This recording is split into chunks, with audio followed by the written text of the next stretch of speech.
तो देखो इस चैप्टर में जो भी पॉइंट हम लोग पढ़े है ना, मोटा मोटी तो ओवरऑल सब कुछ अब सबको पता चल ही गया होगा कि देखा जाए तो दो ही चीज पे फोकस किया गया है इस चैप्टर में। एक तो क्वाड्रेटिक इक्वेशन के सॉल्यूशन निकालने पे, है ना, जिस सॉल्यूशन को हम लोग क्या बोलते हैं, रूट्स भी बोलते हैं। ठीक है, और इसी सॉल्यूशन के लिए दो तीन मेथड है, फैक्टराइजेशन मेथड और क्वाड्रेटिक फार्मूला और कंप्लीटिंग द स्क्वायर मेथड। तो नेक्स्ट मेथड जो हम लोग देख रहे थे क्वाड्रेटिक फार्मूला।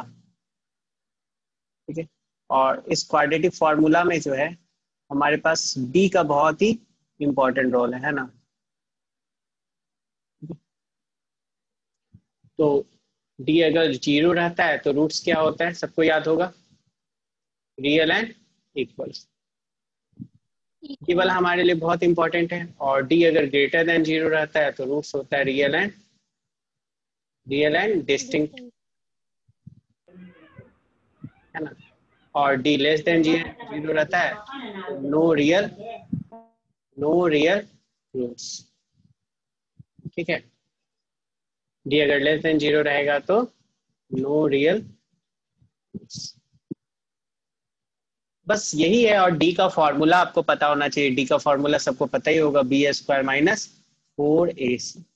तो देखा जाए तो इस चैप्टर में सबसे इंपॉर्टेंट दो ही पॉइंट है, एक तो D equal to B square minus 4ac quadratic formula के लिए, और एक सॉल्यूशन और रूट्स निकालना, या ये होता क्या।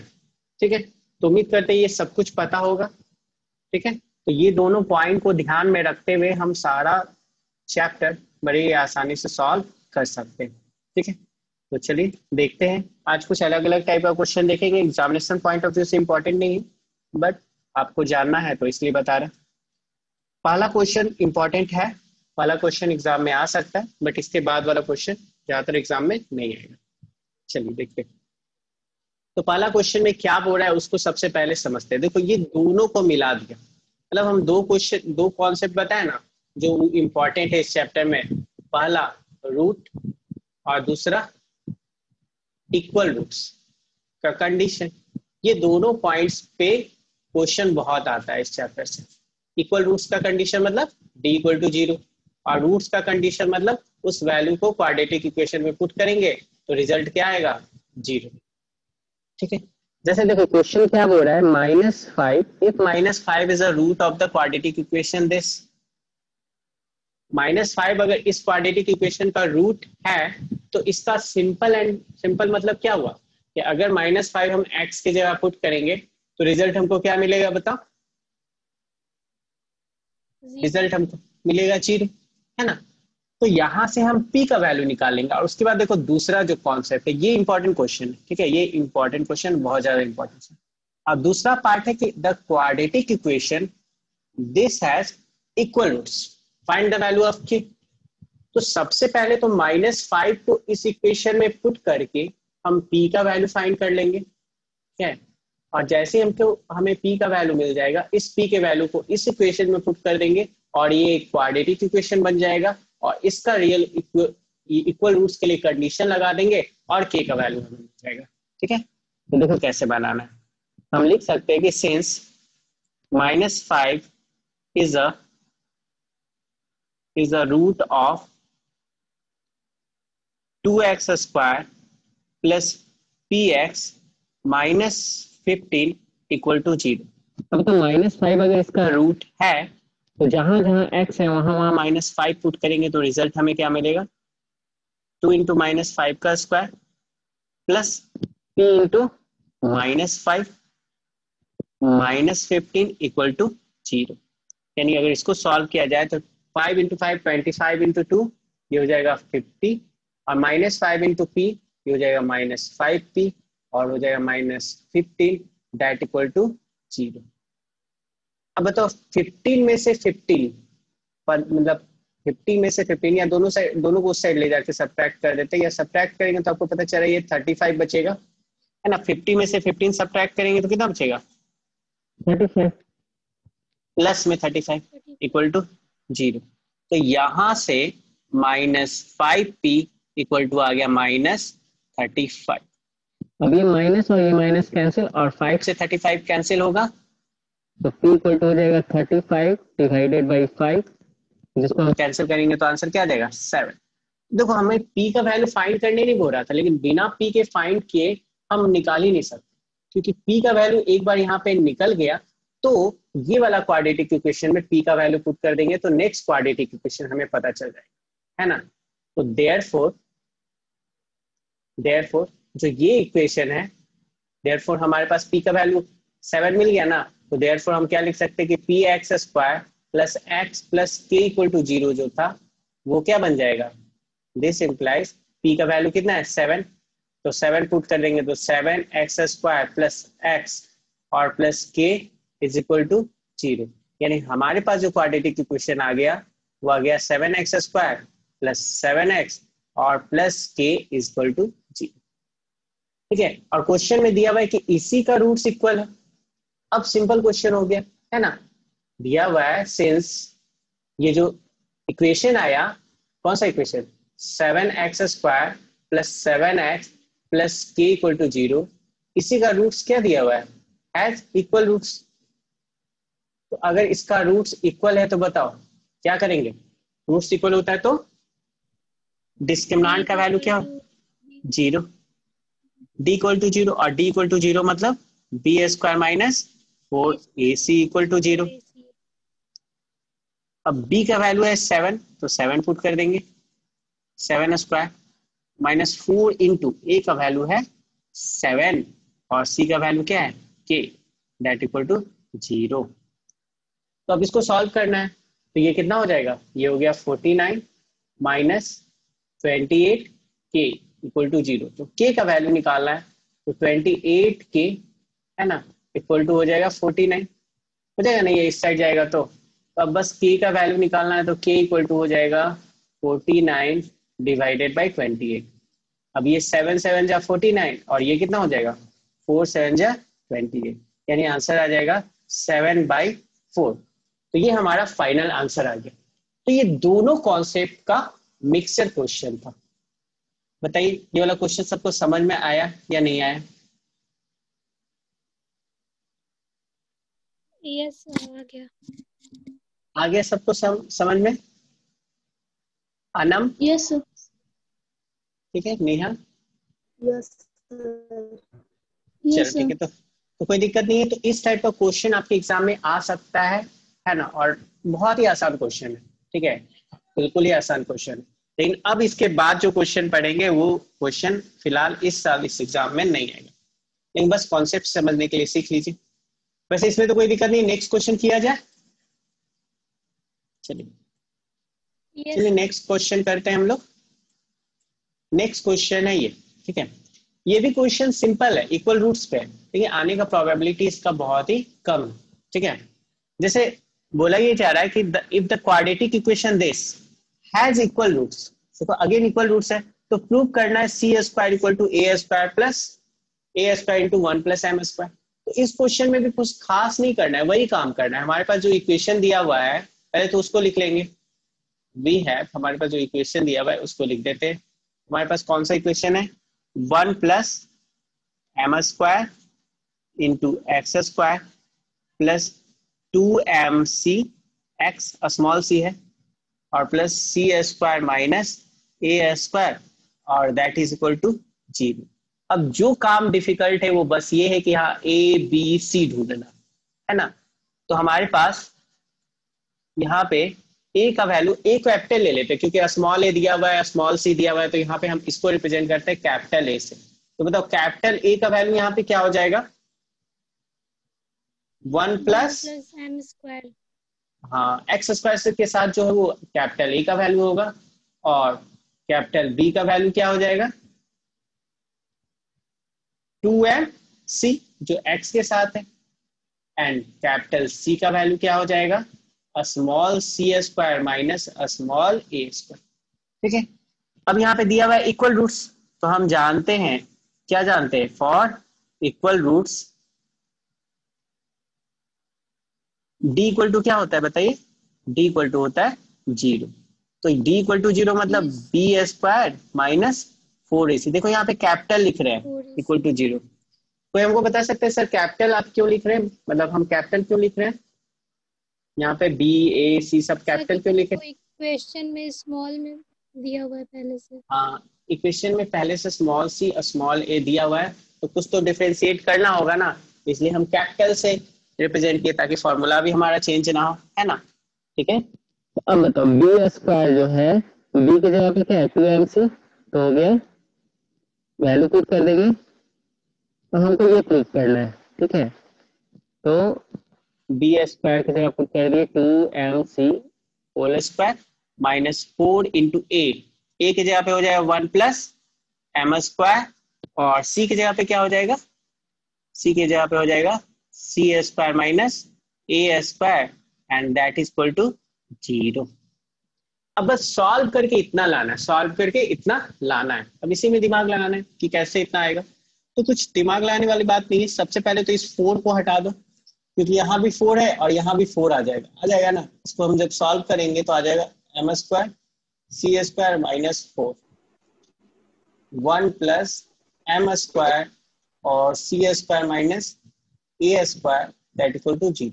अब तो ये वाला 4 और ये वाला 4 कॉमन निकलेगा, और कॉमन निकलेगा और उस साइड जाएगा तो 0 हो जाएगा। तो इन दोनों 4 को हटा दिया जाएगा, ये वाला 4 और ये वाला 4 दोनों कॉमन निकल जाएगा। नहीं समझ में आएगा तो बोलिएगा। इस 4 को हम कॉमन ले लेते, चलो। उसके बाद यहाँ पे क्या बचेगा बताओ, एम स्क्वायर सी स्क्वायर बचेगा और माइनस, अब ये दोनों को मल्टीप्लाई कर देते, तो बताओ 1 इंटू सी स्क्वायर, तो ये हो जाएगा c square, 1 into minus a square, ये हो जाएगा minus a square, plus m square into c square, ये हो जाएगा एम स्क्वायर सी स्क्वायर, और plus minus minus m square into a square, हो जाएगा m square a square that equal to 0 bracket बंद। अगर 4 देखो मल्टीप्लाई में, तो उधर जाके डिवाइड में 0 हो जाएगा कि नहीं, हो जाएगा ना। तो उसके बाद जो बचेगा वो आपको आंसर दे देगा। तो बचेगा क्या, एम स्क्वायर सी स्क्वायर और माइनस प्लस माइनस माइनस सी स्क्वायर और minus minus plus plus a square, मतलब अंदर में जो भी साइन है सब चेंज हो जाएगा। ये plus m square c square है तो हो जाएगा minus m square c square, ये minus m square a square है हो जाएगा plus m square a square that equal to 0। अब देखो m square c square plus में और m square c square minus में कैंसिल हो गया। अब यहाँ पे देखो क्या लाना है, तो सी स्क्वायर को एक साइड रखो, बाकी सबको दूसरे साइड ले जाओ, काम हो जाएगा। देखो सी स्क्वायर माइनस में यहाँ पे दिख रहा है, तो इसको दूसरे साइड ले जाते हैं, बाकी सबको छोड़ देते हैं। तो सी स्क्वायर को दूसरे साइड ले जाएंगे तो ये प्लस में आ जाएगा, और बाकी सबको यहीं पे छोड़ दिए तो ये ए स्क्वायर प्लस में था तो ए स्क्वायर प्लस में रहा, और m square into a square ये प्लस में है, M square a square plus में है ना। अब प्रूव हो गया, सी स्क्वायर और ए स्क्वायर कॉमन लेंगे तो ए स्क्वायर कॉमन लेने के बाद क्या बचेगा 1 प्लस एम स्क्वायर, और ये आपका प्रूव्ड। बताओ इस क्वेश्चन में कोई दिक्कत किसी को इसको प्रूव करने में? ये समझ में आया सबको, ये कैसे प्रूव करना है? Yes yes sir. ठीक है, तो कुछ करना नहीं है, बस d इक्वल टू 0 यानी इक्वल रूट्स में प्रूव करने वाला आता है ना, बस d इक्वल टू 0 लेके सॉल्व करते जाना है, और सॉल्व इस तरीके से करना है। ध्यान में रखना है कि हमें इतना लाना है सॉल्व करते करते, और उतना आएगा तभी दिया है सॉल्व करने के लिए। ठीक है, तो उतना आ ही जाता है। ठीक है, चलो नेक्स्ट टाइप का क्वेश्चन करते हैं हम लोग। नेक्स्ट टाइप का क्वेश्चन ये देखो, ये थोड़ा सा अलग है, बाकी जो क्वेश्चन पढ़ रहे थे उससे ये थोड़ा सा अलग है। अलग क्या है, आप लोगों में से कोई बता सकता है कि इस क्वेश्चन में अलग क्या है?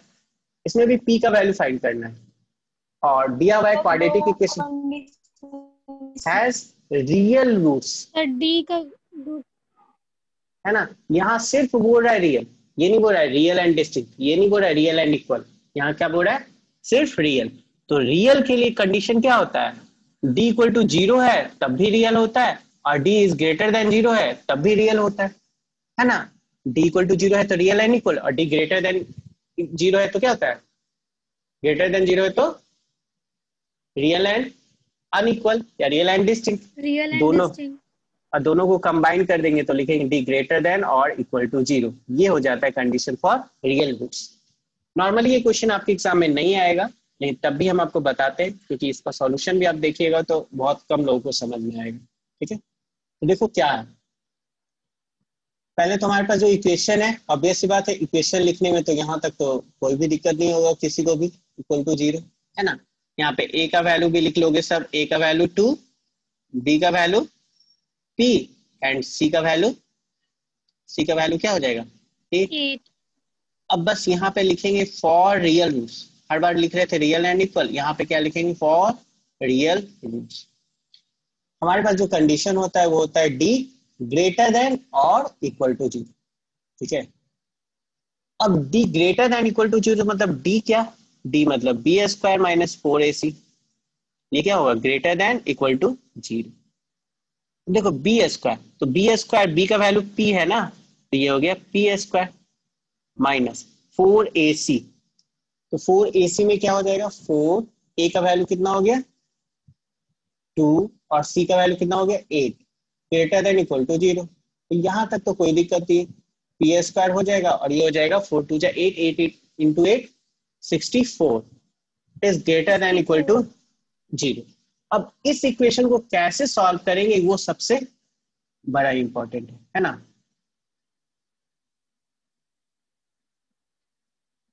अच्छा आवाज आ रहा है मेरा सबको clear? Yes, sir.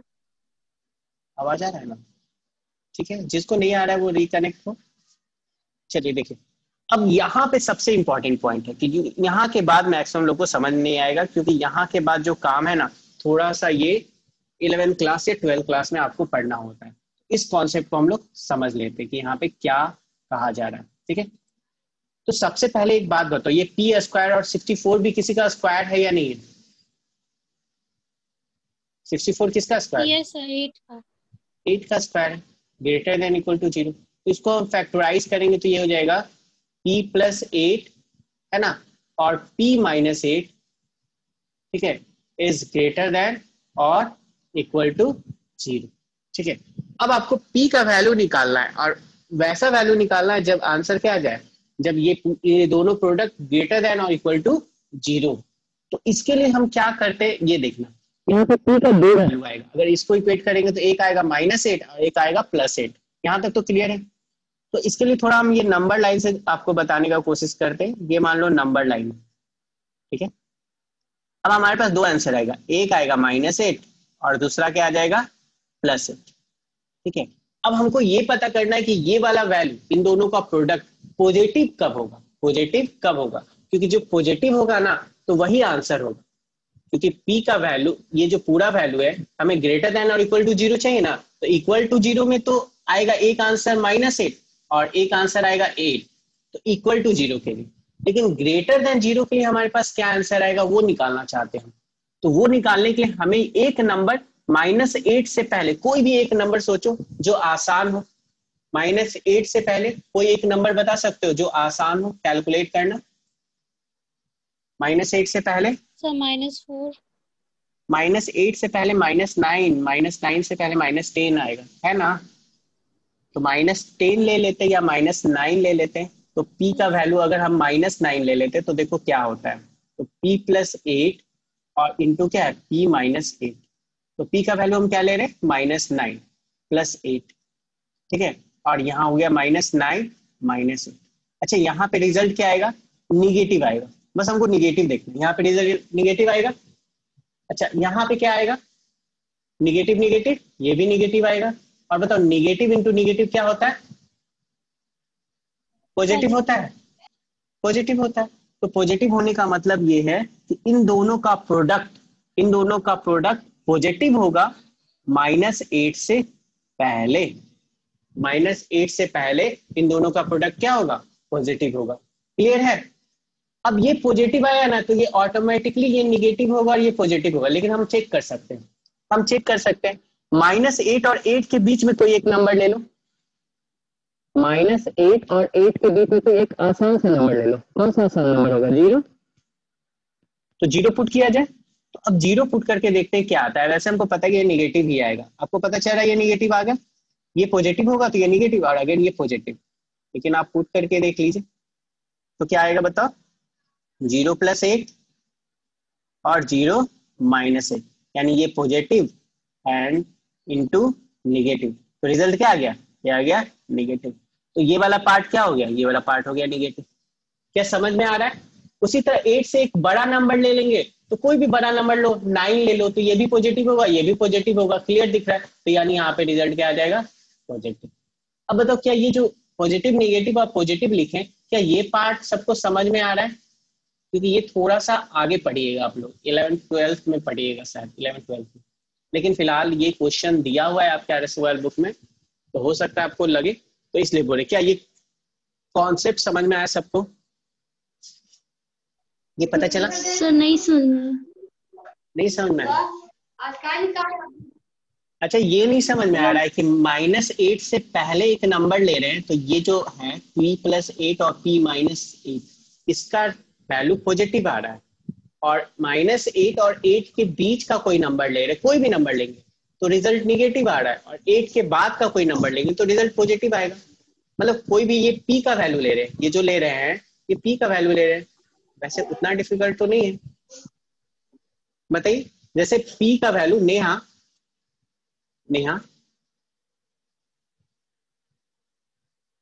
Yes sir. एक बात बताओ, p का वैल्यू तुम 10 पुट करो तो रिजल्ट तुम्हारा इस वाले को सॉल्व करके देखना, p+8 और p-8 पॉजिटिव आएगा कि निगेटिव, कितना आएगा उससे मतलब नहीं, पॉजिटिव आएगा कि निगेटिव, ये पता चल रहा है? सब p की जगह हम 10 पुट करेंगे। हाँ, p की जगह 10 पुट करो तो 10+8 18 हो जाएगा ना, यस सर। और 10-8 क्या हो जाएगा? 2। तो दोनों प्लस, दोनों पॉजिटिव नंबर है, तो पॉजिटिव पॉजिटिव पॉजिटिव हो जाएगा ना। तो यानी 8 के बाद कोई भी नंबर आएगा तो रिजल्ट पॉजिटिव आएगा, ठीक है। और -8 और 8 के बीच में सबसे सिंपल नंबर तो 0 है, और 0 पुट करके देखो तो क्या आ रहा है रिजल्ट? 0 पुट कर रहे हैं तो क्या आ रहा है? 0+8 और 0-8 क्या आ रहा है? पॉजिटिव आ रहा है या निगेटिव? नेगेटिव। इसीलिए -8 और 8 के बीच में निगेटिव लिए, है ना। और -8 के पहले अगर कोई नंबर पुट करेंगे तो रिजल्ट क्या आएगा? पॉजिटिव।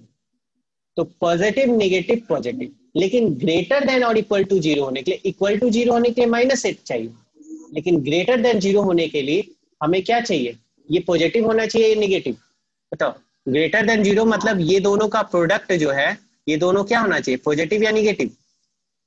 इन दोनों का प्रोडक्ट ग्रेटर देन 0 हो रहा है तो पॉजिटिव होना चाहिए, 0 से। है ना। तो इसका सॉल्यूशन इसीलिए होता है, जब ये लिखते हैं ना तो इसके बाद फाइनल हम सॉल्यूशन जो लिखते हैं कुछ इस टाइप से लिखते हैं, जो आपको बुक में मिलेगा, ठीक है। और लॉजिक ये है, तो देयरफॉर हम लोग लिखते हैं p, बताओ कब पॉजिटिव है? -8 से कम है तब, या -8 से ज्यादा है तब? -8 से ज्यादा था। p -8 से कम है ना, ये इधर देखो, ये वाले में पॉजिटिव है, ये कम है, -8 से कम, यस सर। और ज्यादा में 8 से ज्यादा में पॉजिटिव, इसलिए इसके बाद आंसर हो जाएगा कि p का वैल्यू क्या होगा? तो p इज लेस देन, है ना, -8 और इक्वल टू पे तो है ही, तो लेस देन इक्वल टू -8, और दूसरा आंसर जो हो जाएगा p, और पॉजिटिव कब है? जब 8 से ज्यादा है, तो p is greater than equal to 8। तो ये वाला चीज जो है, ये वाला आपके बुक में, किसी किसी बुक में दिया रहता है और बच्चों को समझ नहीं आता, क्योंकि ये आगे पढ़ना है, अभी पढ़ना ही नहीं। क्या समझ में आया? थोड़ा बहुत आप लोग को समझा पाए हम? कृति समझ में आ रहा है? कृति तो आवाज ही नहीं आ रहा, ठीक है। चलिए आगे देखा जाए, ठीक है। तो ये आपके सिलेबस में नहीं है, बट बता दिए। चलो अब आगे देखते हैं।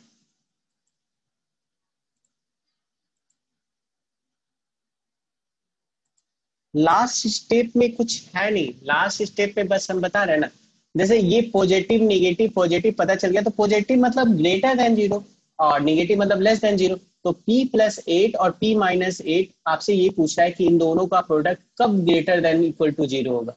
कब इक्वल टू 0 होगा पता है? इक्वल टू 0 होगा -8 पे और 8 पे, तो वो दोनों तो आंसर है ही, लेकिन ग्रेटर देन 0 कब होगा? जब -8 से कम होगा तब ग्रेटर देन 0 होगा, यानी p का वैल्यू -8 से कम हो सकता है, कोई सा भी वैल्यू -8 से कम हो सकता है, ठीक है, या -8 के बराबर होगा, और 8 से ज्यादा होगा या 8 के बराबर होगा, इसलिए आंसर आ जाएगा, ठीक है। चलो नेक्स्ट क्वेश्चन देखते हैं। अब है आपका वर्ड प्रॉब्लम, ये तो समझ में आ जाएगा, ये पिछले बार तो था ही आपके सिलेबस में, इस बार सिर्फ नहीं है, ठीक है, तो इसमें कुछ करना ही नहीं है, हम इक्वेशन बना देते हैं और आप लोग सॉल्व तो कर ही लीजिएगा क्वाड्रेटिक इक्वेशन। ठीक है, लॉजिक एकदम सेम है जैसे लीनियर इक्वेशन में बनाते थे। आपसे पूछा जा रहा है find to consecutive odd positive integers. तो बताओ दो कंसेक्यूटिव ऑड पॉजिटिव इंटीजर्स, तो एक को अगर हम x मानेंगे तो दूसरे को क्या मानेंगे? Odd number. कितने नंबर से डिफर करता है? एक अगर 3 है तो इसके बाद वाला ऑड नंबर कौन सा होगा? 5। और 3 के पहले वाला ऑड नंबर कौन होगा? 1।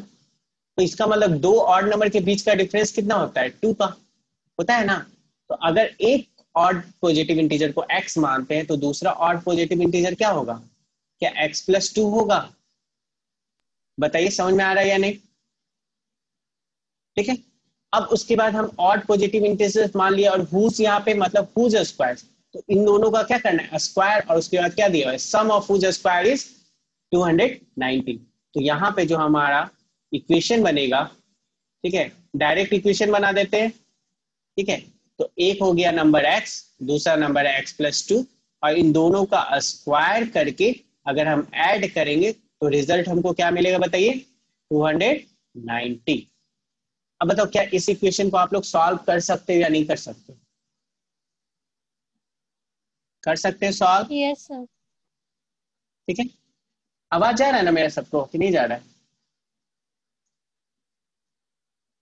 सर आ रहा है। आ रहा है ना? ठीक है, आज सब लोग साइलेंट मोड में हो। चलो कोई नहीं, अच्छा इसके आगे सॉल्व करिए, छोड़ दे। सर करते हैं। कर दें या छोड़ दे? अच्छा चलो कर देते हैं। चलो तो इसके आगे सॉल्व करेंगे, तो इसके आगे सॉल्व करना, बस इक्वेशन सॉल्व करना है। तो ये हो जाएगा x² और a + b का होल स्क्वायर मतलब a² + b² और प्लस 2ab इक्वल टू क्या हो गया? 290। तो x² + x² क्या हो जाएगा? 2x² और प्लस 2 का स्क्वायर यानी 4, 2 × 2 यानी 4x और इक्वल टू 290।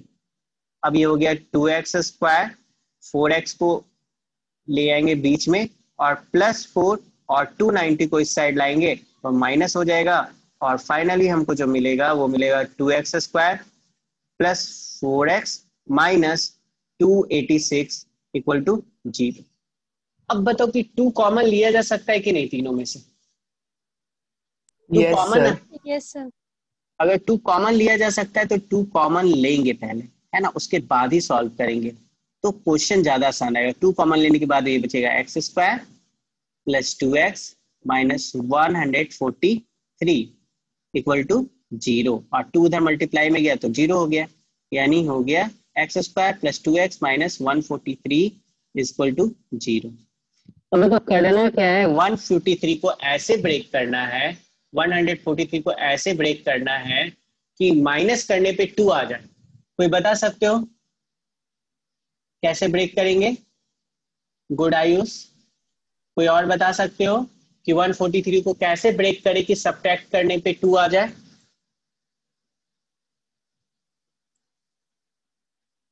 वन 43 को ब्रेक करेंगे 13 × 11 में, दोनों प्राइम नंबर है। ठीक है, तो ये आपको याद रखना है 13 × 11। 13 × 11 मतलब x², गुड कृति, ठीक है, x² और प्लस 2 को हम क्या लिखेंगे? 13x - 11x - 143 equal to 0। अब यहाँ से x कॉमन निकल जाएगा और हो जाएगा x + 13, और फिर क्या कॉमन निकलेगा? दूसरे वाले पार्ट में से ऑब्वियस बात है -11 कॉमन निकलेगा। ये तो फैक्टराइजेशन कर रहे हैं, सबको पता चल रहा होगा, और बचेगा x + 13 equal to 0। Finally x + 13 common ले लेंगे, बचेगा x - 11 equal to 0। Therefore x + 13 equal to 0 और x - 11 इक्वल टू 0। तो x हो जाएगा -13 और हो जाएगा x हो जाएगा 11। अच्छा, इस -13 को हम रिजेक्ट कर देंगे, -13 को रिजेक्ट कर देंगे। कोई बता सकता है क्यों रिजेक्ट कर रहे हैं? -13 को क्यों रिजेक्ट कर रहे हैं? सर क्योंकि ये रियल रूट नहीं होगा। नहीं, रियल रूट वाली बात नहीं है, रियल तो है ही ना, रियल है। -30 मतलब integer, integer is a real number. यहाँ पे बोल रहा है क्या, फाइंड टू कंजिक्यूटिव और पॉजिटिव इंटीजर।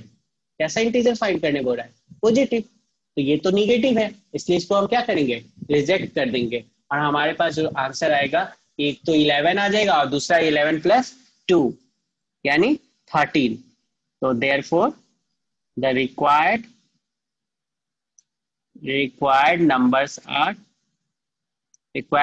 यहाँ क्वेश्चन में देख लेना कि क्या फाइंड करने बोल रहा है। तो 11 और दूसरा क्या हो जाएगा, 11 + 2 यानी 13। बताओ कोई दिक्कत इसमें किसी को?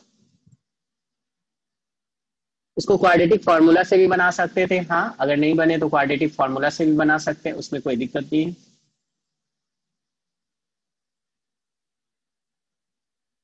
क्वाड्रेटिक फार्मूला से भी सॉल्व कर सकते हैं, लेकिन फैक्टराइजेशन अगर हो रहा है, फैक्टराइज हो रहा है तो सबसे बेस्ट फैक्टराइजेशन है। किरण समझ में आ रहा है? किरण? Yes sir. चलो ठीक है, आगे देखिए कुछ वर्ड प्रॉब्लम और देख लेते हैं और एंड करते हैं ना। वर्ड प्रॉब्लम तो ऐसे आएगा नहीं इस चैप्टर से अब, लेकिन देखो वर्ड प्रॉब्लम बनाने का सर आ तरीका रहा आप लोग सीख लीजिएगा। क्या आ रहा है देखो, यहाँ पे देखो, आपको हम बताए थे कि नंबर वाले केस में या जो भी हो, जब नहीं समझ में आए तो सीधा नहीं, उसको क्या करते हैं, उल्टा पढ़ते हैं, और उल्टा पढ़ेंगे तो आपका काम हो जाएगा, है ना। अच्छा क्वेश्चन ये है कि सर 13 और 11 क्यों नहीं? 13 और 11 और 11 और 13 में अंतर क्या है? दोनों हो सकता है, तो 11 एंड 13 ही आंसर आएगा ना, बात तो बराबर है ना। 13 एंड 11 या -13 -11 नहीं होगा, क्योंकि क्वेश्चन में क्या दिया हुआ है, क्वेश्चन में दिया हुआ है find to consecutive odd positive integer, odd positive integer ये फाइंड करना है ना। तो मतलब -13 ऑड पॉजिटिव इंटीजर तो है ही नहीं ना, वो तो निगेटिव है ना, तो निगेटिव है तो ये वाला आंसर नहीं होगा। क्लियर कीर्ति? ठीक है, चलो देखो अब ये वाला प्रॉब्लम देखो। नॉर्मली ये वाला प्रॉब्लम तो बहुत इंपॉर्टेंट रहता है, बट इस पे इक्वेशन ही बनाना आपको बस बता देते, बाकी तो आप लोग सॉल्व कर लोगे। जैसे देखो बोला है कि the difference of squares of two numbers is 180, the square of the smaller number is 8 times the larger number, find the two numbers. देखो अगर नहीं पता चल रहा है तो फाइंड द टू नंबर्स, तो एक स्मॉलर है एक लार्जर, हमको पता नहीं चल रहा है, तो एक काम करते हैं, दो नंबर्स को, उसमें से एक को हम मान लेते हैं x और दूसरे को क्या मान लेते हैं y। एक को मान लेते हैं हम x और दूसरे को क्या मान लेते हैं y। अब बताओ स्मॉलर को x मान ले या y मान ले, है ना, वो अपने ऊपर डिपेंड करता है। तो एक काम करते हैं, हम लार्जर को मान लेते हैं x, ठीक है, लार्जर को मान लेते हैं x और स्मॉलर को क्या मान लेते हैं y। ठीक है, कुछ भी मान सकते हैं। तो अब पहला स्टेटमेंट पढ़ो, पहला स्टेटमेंट दिया हुआ है the difference of squares of two numbers. तो जो टू नंबर्स है वो तो हमारे पास पता है, हमारे पास एक दो नंबर, जो दो नंबर है सॉल्यूशन करेंगे तो दो नंबर है हमारे पास, कौन सा, पीछे से ही पढ़ते हैं, एक है x और एक है y। जैसे पीछे से पढ़ना आपको बताया था 180 आया, फुल स्टॉप से स्टार्ट करते हैं, तो 180 आया और 180 से इधर जाते हैं, तो सबसे पहले तो हम 180 लिख देंगे। फिर इज आया तो इज के लिए हम क्या लिखते हैं, इक्वल टू, ठीक है। अब उसके बाद टू नंबर्स है तो दो नंबर्स हमने क्या लिया, एक लिया x और दूसरा लिया y। अब उसके बाद क्या रहा है, दोनों का स्क्वायर करना है तो दोनों का स्क्वायर कर देते हैं, तो एक्स स्क्वायर और वाई स्क्वायर। अब दोनों का डिफरेंस है, ये क्या है डिफरेंस, तो डिफरेंस मतलब दोनों का डिफरेंस यानी x square minus y square equal to 180। ये हो गया क्वेश्चन नंबर 1। क्या ये समझ में आया इक्वेशन नंबर 1? बस एक सेंटेंस पढ़े और वो भी उल्टा पढ़े और आराम से हम इक्वेशन बना पा रहे या नहीं बताओ। ठीक है, अब देखो यहाँ पे जैसे ही हम x square minus y square लिखते हैं ना, तो इसको देखने के बाद ही हमको पता चल जाता है कि यहाँ पे x is greater than y. तो यहाँ पे x हम बड़ा नंबर लिए हैं, ठीक है, ये लार्जर नंबर है, और y क्या है, y स्मॉलर नंबर है, क्योंकि बड़े में से छोटे को सब्ट्रैक्ट करेंगे तब ना पॉजिटिव नंबर आएगा। अगर ये यहाँ निगेटिव रहता तब y बड़ा रहता, लेकिन यहाँ पॉजिटिव है इसलिए एक्स स्क्वायर बड़ा है। ठीक है, अब देखो क्या बोल रहा है, अब दूसरे को पढ़ते वो भी पीछे से पढ़ते हैं, ठीक है, दूसरा इक्वेशन बनाने के लिए। तो सबसे पहले आ रहा है मेरे पास लार्जर नंबर, यहाँ से पढ़े तो पीछे से संडे फुल स्टॉप से, तो लार्जर नंबर x है तो x लिख दिए। अब देखो पीछे जा रहे हैं तो हमको क्या मिल रहा है बताओ, 8 टाइम्स। तो 8 टाइम्स का मतलब क्या करेंगे, x में 8 से मल्टीप्लाई कर देंगे। फिर पीछे जाएंगे तो बताओ क्या आ रहा है, इज मतलब क्या, इक्वल टू, तो क्या लगा देंगे, इक्वल टू। फिर क्या आ रहा है बताओ, फिर इधर आए तो स्मॉलर नंबर आ गया, स्मॉलर नंबर क्या है y, तो y लिख दिए। और फिर इधर आए तो क्या आ गया, उसका स्क्वायर, तो y का स्क्वायर कर दिए। तो बताओ पहला इक्वेशन बना x square minus y square equal to 188 और दूसरा बना Y square equal to 8x, ये अकॉर्डिंग टू क्वेश्चन। क्या ये दोनों इक्वेशन समझ में आया? अब हमको बनाना है क्वाड्रेटिक, अब हमको क्या बनाना है, क्वाड्रेटिक। तो बताओ वाई स्क्वायर 8x है, तो क्या इस वाई स्क्वायर का वैल्यू यहाँ पे हम पुट कर नहीं सकते हैं और हमको क्वाड्रेटिक तो आराम से मिल जाएगा। फ्रॉम 1 and 2 क्या हो जाएगा बताओ, x square minus y square का वैल्यू हम पुट कर देंगे 8x और दैट इज इक्वल टू 180। तो यहां से मिल जाएगा एक्स स्क्वायर माइनस 8x और 180 इधर आ जाएगा 180 इक्वल टू 0। बताइए इक्वेशन बनाने में कोई दिक्कत किसी को, समझ में आ रहा है कैसे इक्वेशन बन रहा है? ठीक है, अब बताओ इसको सॉल्व करने की जरूरत है, ये तो फैक्टराइज करके सॉल्व कर लोगे सब लोग, तो इसके आगे छोड़ देते हैं। Yes sir. कुछ और वर्ड प्रॉब्लम देख लेते हैं कैसे इक्वेशन बनाते हैं। ठीक है चलो, अब नेक्स्ट, अब ये बोट एंड स्ट्रीम वाला क्वेश्चन रहता है। तो बोट एंड स्ट्रीम के लिए हम आपको बताया ना, ये किससे रिलेटेड है, स्पीड डिस्टेंस टाइम। अच्छा स्पीड डिस्टेंस टाइम में बोट एंड स्ट्रीम वाला में एक बात याद रखना, बोट एंड स्ट्रीम, एक बात बताओ, बोट का स्पीड ज्यादा रहता है या स्ट्रीम का, मतलब बोट का स्पीड ज्यादा रहता है या जो वाटर करंट है उसका स्पीड ज्यादा रहता है, किसका स्पीड ज्यादा रहता है? नॉर्मली बोट का ज्यादा रहता है ना, तभी तो बोट वाटर में फ्लो कर पाएगा, नहीं तो स्ट्रीम का ज्यादा स्पीड रहेगा। आवाज तो नहीं आ रहा। आवाज नहीं आ रहा है? बोट एंड स्ट्रीम में नॉर्मली क्या होता है कि बोट का स्पीड स्ट्रीम से ज्यादा ही रहता है। ठीक है, तो हम जब भी स्पीड करेंगे तो बोट माइनस स्ट्रीम करेंगे और बोट प्लस। अब आपको माइनस और प्लस का कॉन्सेप्ट हम पहले बता चुके हैं, तो बताओ तो दो होता है, एक होता है अप स्ट्रीम और एक होता है डाउन स्ट्रीम। तो माइनस किस में करते हैं, अप स्ट्रीम में या डाउन स्ट्रीम में? Minus, very good. तो माइनस करते हैं अप स्ट्रीम में और डाउन स्ट्रीम में क्या करते हैं, प्लस।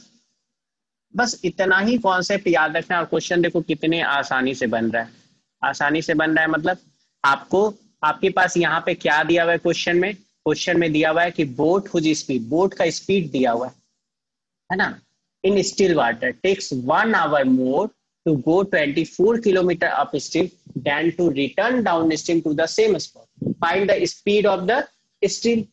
तो बोट का स्पीड दिया हुआ है और स्ट्रीम का स्पीड हम मान लेते हैं, क्या मान लेते हैं, x किलोमीटर पर आवर, और कहानी हमारा कंप्लीट हो जाता है। क्योंकि हमको पता है ये क्वेश्चन किससे रिलेटेड है, स्पीड डिस्टेंस और टाइम। तो इस टाइप के क्वेश्चन को बनाने के लिए हम लोग टेबल बना देते हैं स्पीड डिस्टेंस टाइम का। और पहला कंडीशन है अप स्ट्रीम, पहले तो अप स्ट्रीम में गया ना, तो पहला कंडीशन है अप स्ट्रीम। ठीक है, और दूसरा कंडीशन क्या है, डाउन स्ट्रीम। ठीक है, अब हमको बस टेबल को भर देना है और काम हमारा हो गया। अप स्ट्रीम में स्पीड क्या होगा, अप स्ट्रीम में स्पीड होगा बोट माइनस स्ट्रीम। तो बोट का है 18 और स्ट्रीम का क्या मान है, x, तो यहाँ पे क्या हो जाएगा 18 माइनस x। और डाउन स्ट्रीम में स्पीड क्या हो जाएगा 18 प्लस x। अब क्वेश्चन पढ़ के हमें ये पता करना है कि अप स्ट्रीम में कितना ट्रेवल किया, तो बोल रहा है to go 24 kilometre upstream, यानी अप स्ट्रीम में कितना ट्रेवल किया 24 kilometre distance, then to return downstream to the same spot. अच्छा रिटर्न हुआ डाउन स्ट्रीम में और ऑब्वियसली सेम स्पॉट पे, तो वापस आने में भी सेम डिस्टेंस कवर किया, जाने में भी 24 और आने में भी 24। तो इसका मतलब ये है कि अप स्ट्रीम में डिस्टेंस कितना लिखेंगे 24 किलोमीटर, है ना। यहाँ पे लिख दो किलोमीटर पर आवर में है स्पीड और डिस्टेंस किस में है, डिस्टेंस है किलोमीटर में और टाइम है आवर में। अच्छा 24 किलोमीटर हो गया अप स्ट्रीम में, और डाउन स्ट्रीम में क्या लिखेंगे 24। अब बताओ टाइम के लिए आपको बताए थे, टाइम वाले केस में हम फॉर्मूला लगाते हैं ना, क्या लगाते हैं टाइम वाले केस में फॉर्मूला, और टाइम का फॉर्मूला डिस्टेंस बाय स्पीड, ये होता है ना। तो बताओ टाइम के लिए डिस्टेंस बाय स्पीड, तो डिस्टेंस पता है अप स्ट्रीम का और स्पीड भी पता है, तो अप स्ट्रीम में जो टाइम लगेगा वो लगेगा 24/18 माइनस एक्स, और डाउन स्ट्रीम में जो टाइम लगेगा वो क्या लगेगा 24/18 प्लस एक्स। अब देखो अब क्या बोल रहा है, अब यहाँ पे बहुत इंपॉर्टेंट बात है, ठीक है। अब बोल रहा है कि a motor boat whose speed is 18 kilometre per hour in still water take 1 hour more, है ना 1 आवर मोर। तो हो क्या रहा है, इसको पढ़ के हमको ये पता चल रहा है कि अप स्ट्रीम में जाता है ना तो 1 घंटा ज्यादा समय लगता है डाउन स्ट्रीम के कंपैरिजन में। अप स्ट्रीम में जाता है तो 1 घंटा ज्यादा समय लगता है डाउन स्ट्रीम के कंपैरिजन में, यानी अप स्ट्रीम में जितना टाइम लग रहा है और डाउन स्ट्रीम में जितना टाइम लग रहा है, तो अप स्ट्रीम में ज्यादा टाइम लग रहा है और डाउन स्ट्रीम में कम टाइम लग रहा है। और कितना कम लग रहा है 1 घंटा, यानी इन दोनों टाइम का डिफरेंस क्या होगा 1 आवर। बहुत बार लोगों को पता नहीं चलता कि इसमें से इसको घटा है कि इसमें से इसको घटा है, ये तो पता चल गया कि इन दोनों टाइम के डिफरेंस, इन दोनों का टाइम डिफरेंस कितना है 1 आवर। घटाए किसको किसमें, इसमें से इसको या इसमें से इसको। तो आप बताइए कि डाउन टाइम स्ट्रीम में से अप स्ट्रीम। डाउन स्पीड में से अप स्ट्रीम कौन सा टाइम ज्यादा है, ऑब्वियस सी बात है हम लोग बड़े टाइम में से ज्यादा टाइम में से छोटा टाइम घटाएंगे। अच्छा स्पीड कम रहेगा तो टाइम ज्यादा लगेगा या टाइम कम लगेगा, स्पीड कम कम रहेगा तो सर तो ज्यादा टाइम लगेगा। तो बताओ अप स्ट्रीम में स्पीड कम है या डाउन स्ट्रीम में, इन ज्यादा दोनों को देख। लगेगा। अप स्ट्रीम में क्या है स्पीड कम है या ज्यादा, 18 माइनस हो गया, यहाँ 18 प्लस हो गया, कम है सर।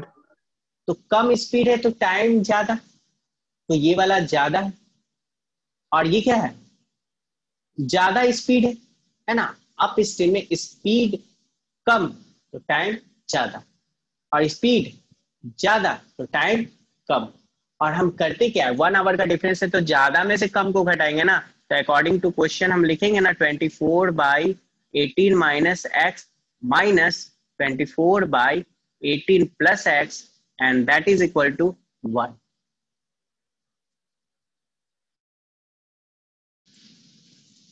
क्या ये समझ में आया, और बस उसके बाद ये इक्वेशन बन गया और इस इक्वेशन को सॉल्व कर देना है, आंसर आ जाएगा। ये क्वाड्रेटिक इक्वेशन बन गया। तो क्वाड्रेटिक इक्वेशन बना नहीं है, अब इसको सॉल्व करेंगे तो क्वाड्रेटिक बन जाएगा। बना दे क्वाड्रेटिक या इसके बाद छोड़ दे, इसके बाद आप लोग कर लीजिएगा। इक्वेशन बन चुका है, बताओ कर बोलो लेंगे सर। कर लोगे, चलो ठीक है। तो समझ में आ रहा है कि कैसे करना है, कोई दिक्कत किसी को। तो एक लास्ट क्वेश्चन का इक्वेशन बनाते हैं और उसके बाद एंड करते हैं, ठीक है, क्योंकि वर्ड प्रॉब्लम ऐसे भी नहीं आ रहा है। सर एक लेकिन मिनट। हाँ हो गया, चलिए। अब देखो एक और क्वेश्चन है, ये देखो अब इसको भी उसी टाइप से बनाते हैं। देखो कितने आसान तरीके से बन रहा है, सिर्फ पॉइंट नोट करना। स्पीड डिस्टेंस टाइम का क्वेश्चन है, इतना सबको पता चल रहा है। तो ऑब्वियस बात हम कॉलम बना लेंगे speed distance and last one क्या हो जाएगा टाइम, ठीक है। अब बताओ स्पीड, स्पीड क्या है, तो train travels 360 kilometre at uniform speed, uniform speed मतलब x किलोमीटर पर आवर, ठीक है। तो स्पीड हो गया x किलोमीटर पर आवर। अब हो रहा है कि if the speed had been 5 kilometre per hour more it would have taken 1 hour less for the same journey. तो देखो सबसे पहले ये वाला कंडीशन लिखते हैं, है ना, मतलब पहले स्टेटमेंट से हम बनाते हैं इक्वेशन, मतलब इसको टेबल भरते हैं और उसके बाद तो ओरिजिनल क्या है, ओरिजिनल केस क्या है, ये ओरिजिनल केस है ना। ओरिजिनल केस क्या है कि अगर x किलोमीटर पर आवर से स्पीड है तो डिस्टेंस कितना है, डिस्टेंस ट्रेवल कर रहा है 360 किलोमीटर। तो बताओ इस केस में टाइम क्या हो जाएगा, टाइम हो जाएगा 360/x। अब नेक्स्ट केस में क्या बोल रहा है, speed had been 5 kilometre per hour more, है ना, ठीक है। तो इफ स्पीड को इंक्रीज कर रहे हैं, यानी अगर केस को देखा जाए, जो केस लिया गया है ना, कंडीशन जो लिया गया है, अगर स्पीड को 5 किलोमीटर पर आवर से इंक्रीज कर देंगे तो स्पीड क्या हो जाएगा, x+5 हो जाएगा किलोमीटर पर आवर। और स्पीड अगर x+5 किलोमीटर पर आवर है, डिस्टेंस तो तुम्हारा सेम है, डिस्टेंस तुम्हारा 360 है, तो इस केस में टाइम कितना लगेगा, टाइम लगेगा 360/x+5। अब बस ये पता करना है इन दोनों का डिफरेंस 1 आवर है, क्योंकि 1 आवर लेस लिखा हुआ है तो इन दोनों का डिफरेंस भी 1 आवर है। अब इसमें पता ये करना है ये ज्यादा है या ये ज्यादा है। अब बताओ ये स्पीड ज्यादा है या ये स्पीड ज्यादा है। अभी से बात ये स्पीड कम है तो यहाँ पे टाइम ज्यादा हो जाएगा, और ये स्पीड क्या है, ज्यादा है, तो यहाँ टाइम क्या हो जाएगा, कम। तो ज्यादा में से कम को सब्ट्रैक्ट करते हैं, तो अकॉर्डिंग टू क्वेश्चन अगर यहाँ पे इक्वेशन बनाएंगे तो हो जाएगा 360x divided by x minus 360/x+5 और दैट इज इक्वल टू 1। और ये भी आपका, इसको सॉल्व करेंगे और फाइनल आंसर आपको मिल जाएगा। ठीक है, अब क्या कीजिएगा, अब आप लोग वर्ड प्रॉब्लम बनाइएगा, कोशिश कीजिएगा बनाने का, है ना, और जैसा होगा फिर आप हमको